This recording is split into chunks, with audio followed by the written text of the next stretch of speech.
안녕하세요, 허대리입니다. 여러분들도 아시겠지만 저는 책을 통해서 인생의 많은 부분을 개선한 사람입니다. 성격도 좋아지고 제가 어렸을 때는 진짜 예민했었어요. 월 수입도 많이 오르고, 그리고 영상에서 제가 하는 이야기들이 거의 여러 권의 책을 읽으면서 만들어진 지식이에요. 이렇게 저는 늘 책을 기반으로 성장을 했는데요. 그래서인지 구독자분들이 저에게 책에 대한 질문을 많이 해주십니다. 저는 한 달에 보통 10권에서 15권 정도의 책을 읽는데요. 보통 이런 독서 습관을 갖고 있으면은 어렸을 때부터 책을 많이 읽었을 거라고 생각하시는데요. 전혀 그렇지 않습니다. 제가 본격적으로 책을 읽기 시작한 거는 25쯤부터였어요. 그 전에는 거의 1년에 두세 권을 겨우 읽는 정도의 독서 습관을 가지고 있었는데, 학창 시절에도 책을 멀리하다 보니까 글자를 읽는 게 너무 힘들었었어요. 그런데 이런 제가 어떻게 다독하는 습관을 만들게 되었는지 알려드리겠습니다.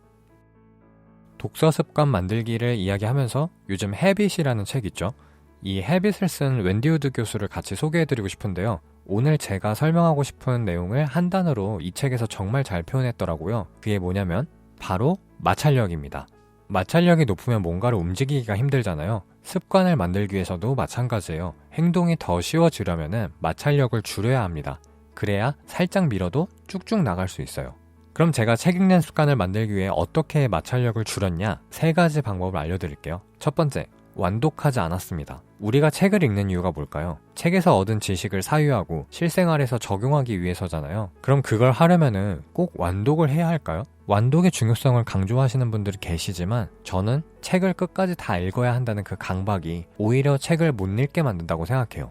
독서 좀 해보신 분들은 아시겠지만 세상에는 첫 장부터 끝장까지 읽기 편한 책이 별로 없습니다. 어느 책이든 완독하려면 어느 정도 의지력이 필요하거든요.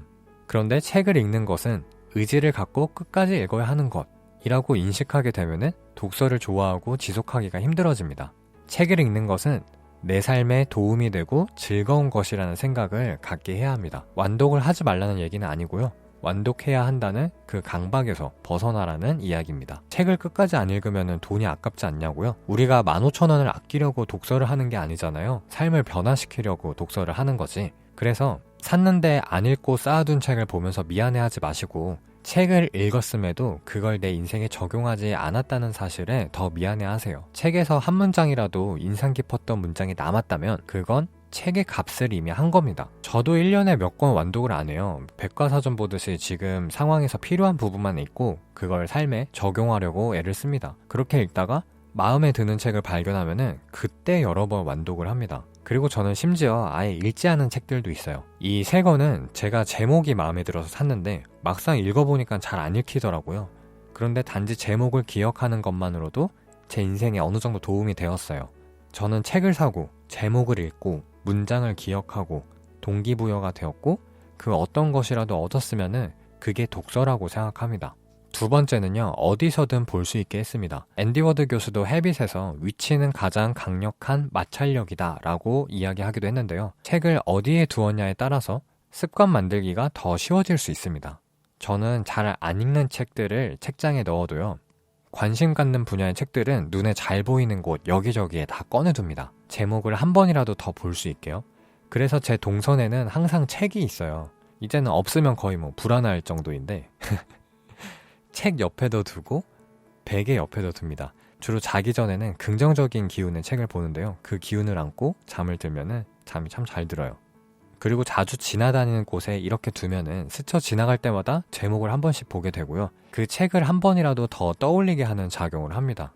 샤워를 할 때는 써니즈, 책갈피, 셀프메이드 같은 책 소개 채널을 듣고요. 가방에도 항상 책을 넣어두고 밥 먹을 때, 지하철에 서 있을 때는 주로 전자책을 읽습니다. 걸어 다닐 때는 리디북스를 이용해서 전자책을 들어요.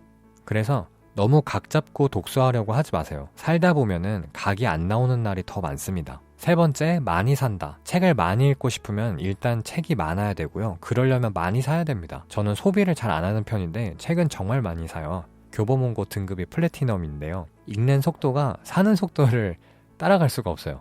저는 하루 종일 고생을 했다. 그러면은 보상으로 책을 사고요. 기분이 안 좋다. 그러면은 처방전의 느낌으로 책을 사요. 그렇게 자주 사는 것만으로도 책과 가까워지는 좋은 습관이 되고요. 또 많이 사봐야 좋은 책을 알 수 있어요. 저는 종이책으로 이미 있는 책을 전자책으로 사기도 합니다.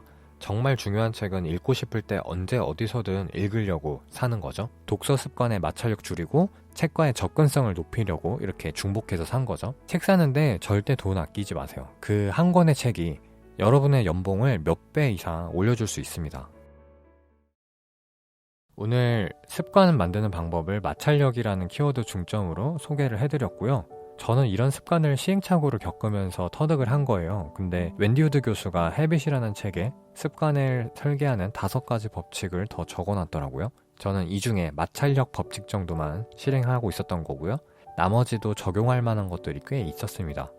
이 책을 읽어보니까 연구 사례도 좀 많이 나오고 바리케이드 전략, 신호 전략 이렇게 좋은 습관을 만들기 위한 전략들을 재밌게 써놨어요. 습관을 만드는 데 도움이 되실 것 같고요. 근데 주의하실 점은 이 책은 읽기에 쉬운 책이 아닙니다. 두께도 좀 두껍고요. 그래서 독서 습관 만들려고 샀는데 못 읽어서 막 좌절하지 마시고 문장 하나만 건져보세요. 그럼 책값은 한 겁니다. 그 문장 하나가 여러분의 삶을 어떻게 바꿀지 몰라요. 실패는 당신 탓이 아니다. 이 책에서 나온 문장인데 공감이 갔습니다. 실패는 여러분의 잘못이 아닙니다. 단지 상황이 잘못되었던 것이고 전략이 잘못되었던 것입니다. 그래서 상황을 수정하고 전략을 수정하면 되겠죠. 이 영상을 보시는 모든 분들이 좋은 습관 만드셔서 어제보다 더 나은 삶을 향해서 살아가셨으면 좋겠습니다. 감사합니다.